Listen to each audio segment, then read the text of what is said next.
કોટે મોર ટંક્યા અને વાદળ ચમકી વીજ, અમારા વાલાને સોરઠ સાંભળ્યો અને આવી અષાઢી બીજ.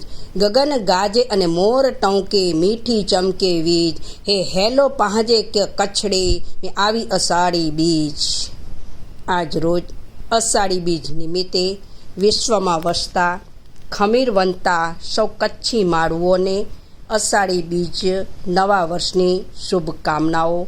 અને મિત્રો, આ અષાઢી બીજના દિવસે કચ્છી નવ વર્ષ શા માટે ઉજવવામાં આવે છે? તો એના વિશે 10મી સદીમાં ગુજરાતમાં મૂલરાજ જ્યારે રાજ્ય કરતા તેના સમકાલીન દિન કચ્છમાં એક પ્રજાવત્સલ્ય અને સૌંદર્ય ઉપાસક એવા રાજવીર જામલાક ફુલાણી રાજ્ય કરતા હતા.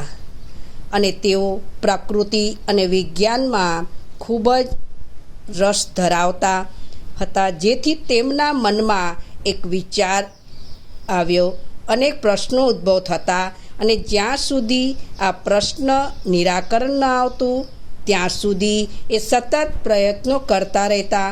એક વખત તેમના મનમાં વિચાર આવ્યો કે પૃથ્વીનો છેડો ક્યાં હશે. બસ આ વિચાર આવ્યો એ ઠાની લીધું કે હું આ પ્રશ્નનો ઉત્તર મેળવીને રહીશ.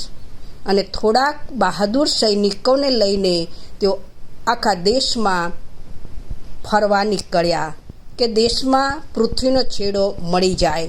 થાકીને તેઓ પાછા આવે છે.